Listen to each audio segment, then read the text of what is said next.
Okay, so Magnus, it's Saturday, August 9th, and we're sitting here outside the United Nations office in Geneva, where the plastics treaty talks are ongoing.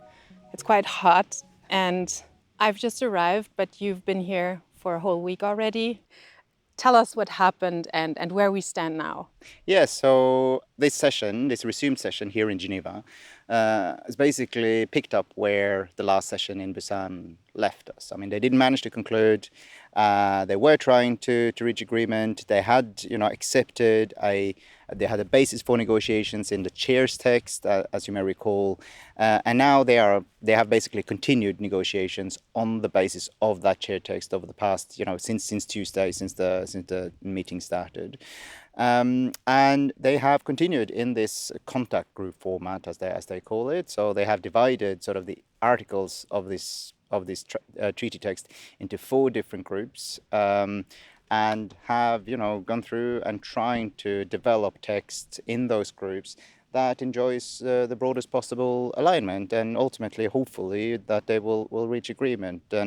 But we just came out of the second plenary session that just happened here on Saturday morning, and unfortunately, like I think the headline in a sense is, I mean, they haven't agreed very much. I mean, they have now the committee of the 32 articles that this treaty probably will contain, and which is contained in the chair's draft. They have now agreement on 2 of them. But those are not very important articles. But it's progress. It seems like a bit of progress. Well, yeah, I mean, maybe it is progress, but at the same time, these are super standard articles. They're the same in all treaties, in all multilateral environmental agreements. It basically says that the Secretary General of the United Nations will be the depository of this treaty, meaning that when countries ratify the treaty, they will submit their instrument of ratification with the Secretary General. So that was one thing that they agreed, but that's like for all treaties are like that. But there was another major achievement, which was that the treaty is going to be translated in all 6 UN official languages. Yeah, that was also, I wouldn't call it a major achievement because that's also very standard. that's the same for all language for all treaties as well. That they translate these treaties into all UN languages. That is correct. And these translations, they will be regarded as equally authentic. So you have an English version that is as authentic, as original as the Russian translation or the Arabic translation or the Chinese translation, Spanish or French translations, etc. So that's the only thing that this committee has so far, after, since they started this process in 2022, the only thing that they have agreed on, like really agreed on, is that these translations, it will be translated and it will be submitted with to the Secretary General of the United Nations. But unfortunately, this is just a standard article. Yeah, you can label it progress, but at the same time, it doesn't say anything really about whether we are closer to actually getting agreement on the plastics treaty or not. So why is that? Why have they made so little progress? And what is this, as you call it, the end game or the INC wars? What is this about now? I mean, we have a few days left until the 14th, so 5 days left. What needs to happen, and what would that mean in general for how this whole way of solving cross-boundary issues works? Yeah, I mean, there's a lot of questions there, but maybe to start with what is happening and why they're not making more progress. I think, fundamentally, the dynamics of this process here in Geneva is the same, and there are the same problems and the same fault lines that we've seen in this process from the very beginning. I think, it's very clear that, since this process started, that there is a broad, large majority of countries that are really, they're keen to solve the problem of plastic pollution, and they have developed their positions, and they recognize that they have to compromise, and that they're not going to get all their favorite bits into this treaty, but ultimately they are here, they're negotiating in good faith, and they want to get the job done. Unfortunately, there is a small group of countries that, in my view, they are here not to achieve a treaty, but to prevent one. And there's a term for this. They're negotiating in bad faith. That basically they're spoiling the process. And again, like the reason why we haven't agreed on more treaty text is ultimately, fundamentally, because there are a few countries here and a few negotiators that are hell-bent on preventing any agreement on anything. So that's the main reason. So I mean, what I think really needs to change at one point in this process, and I hope that we will see that here in Geneva, is that this large majority of countries, they just say like, okay, we just can't negotiate with these guys anymore. We know what we want. We stand ready to conclude a good treaty that will actually have the impact that we hope it will have, that will be effective, and we stand ready to move ahead and conclude that, even if some countries refuse to take part. So that's what I hope, that what I sort of have called a break point in the negotiations. That's what I hope will happen. But so far, they have really just still stuck with a consensus rule. Right, right. So I think that's at the core of it, right? This idea, this principle of consensus. And to an outsider, it would almost seem as if this is a given, like in these negotiations, they always have to achieve consensus so that all countries are included. But in this case, this isn't working. Um, so what are the options for the countries that say, okay, we can't work with these spoiler countries anymore? Yeah, I think that first of all, they can just stop caring about what these spoiler countries, I mean, and I can name them, like Saudi Arabia, for instance, which is clearly here not in good faith. Just stopping caring about what they say and what they think, and disregarding it, I think is something that you can do. But then ultimately to start to push through decisions when they know that they're in a majority and they know what the majority wants, that they can push through a decision on that. And this committee, there are some rules for how decisions are to be made. Now there's been a big debate about those rules that we have discussed at length before, but those rules are still in force. There is a way, there's a procedural path, a legal path for this committee to make decisions, and the progressive majority can use that and actually, ultimately, put this treaty, a good treaty, to the vote and vote it through.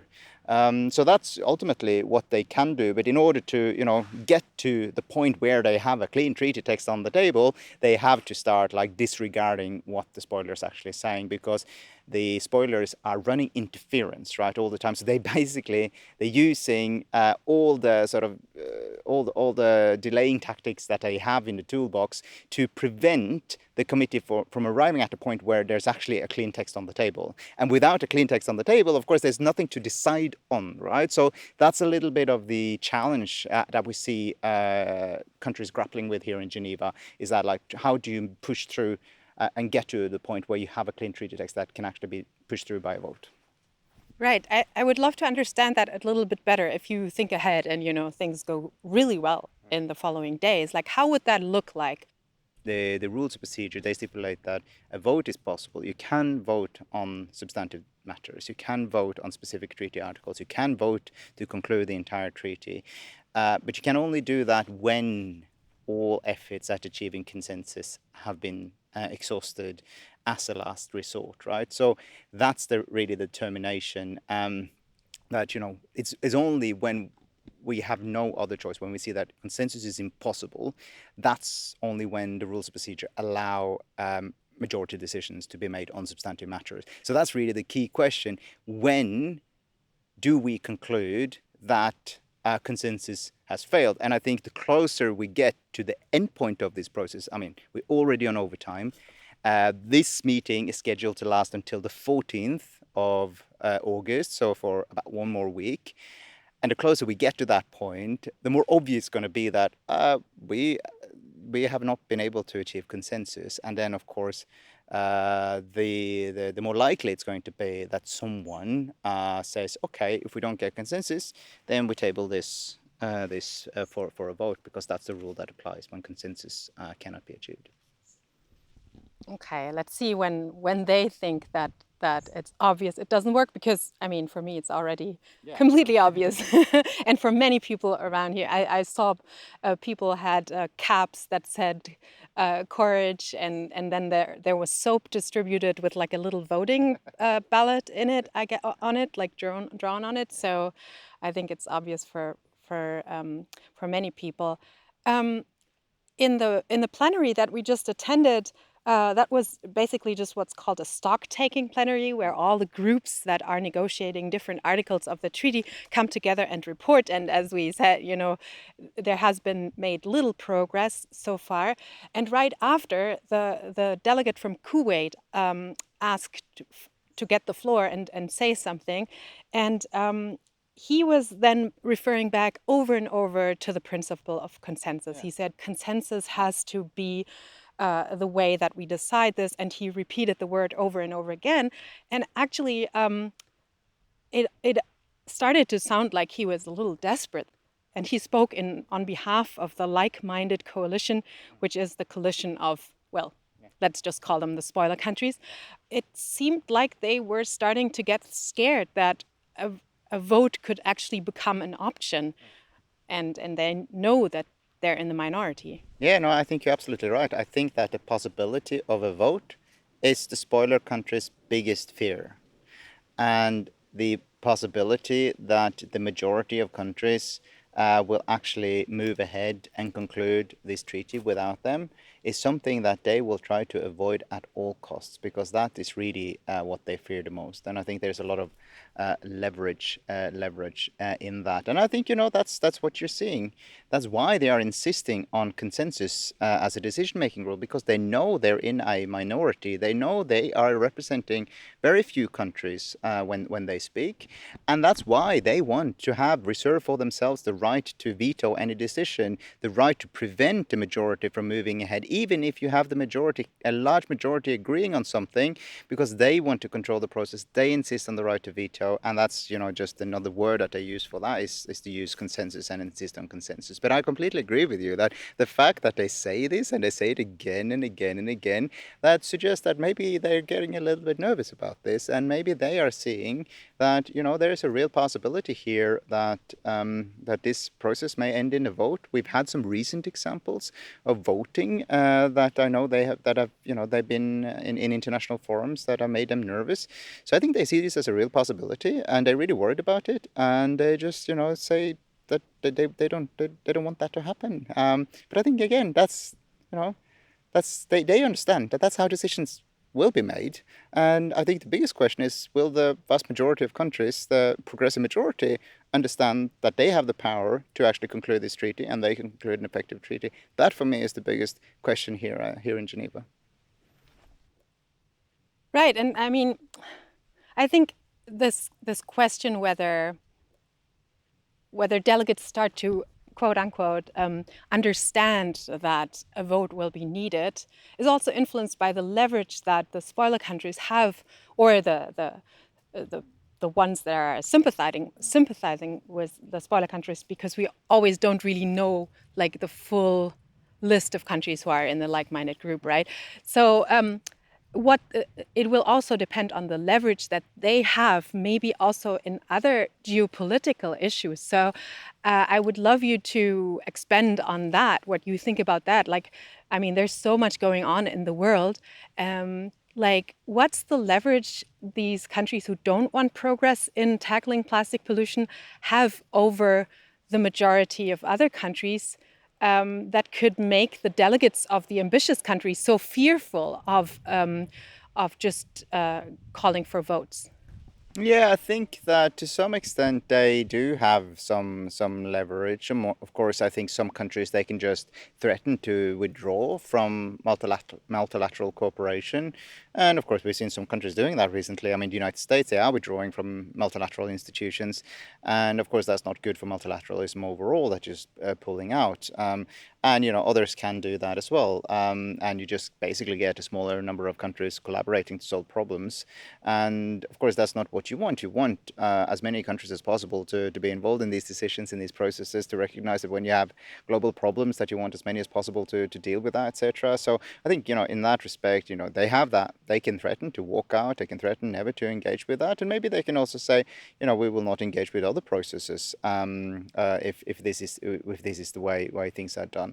Now I think as well, and there's also bilateral relationship between some of these countries, and for instance, a country like Saudi Arabia have bilateral relationship with many countries, and that they use those relations, economic relationship, to put pressure on some of the progressive countries. That is pretty clear to me. Now, this is not necessarily a normal. We know that, all countries, they seek to influence other countries, and they want, to get countries to do, to agree with them, right? That's part of diplomacy. But then, the question is, like, to what extent, at what length are you prepared to go to put pressure on a particular country? That's a question. But they could definitely, and I do think that they do put pressure on countries to try to get them to change their behavior, and try to, like, prevent them from, for instance, taking issues to a vote.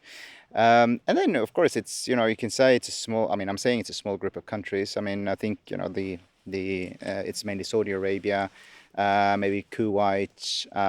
It's sometimes described as the Gulf Cooperation Council countries, and then sometimes they say that they're speaking on behalf of the Arab group. Now, the Arab group, of course, is not a small group, but you never know really the extent to which the other Arab group members have been fully consulted on some of the statements that they are making. You never know, and then sometimes they also claim to speak on behalf of a much broader group, which, this like-minded group, which sometimes they say have claimed in the past that it includes a country like China, right? So if Saudi Arabia certainly is speaking on behalf of China, that certainly has a much bigger, weight in these negotiations than if it's just, in quotation marks, the Arab group. So I think it's a little bit the ambiguity around that. You never know really exactly who they're speaking, and I think they're speaking on behalf and they're keeping that a little bit vague.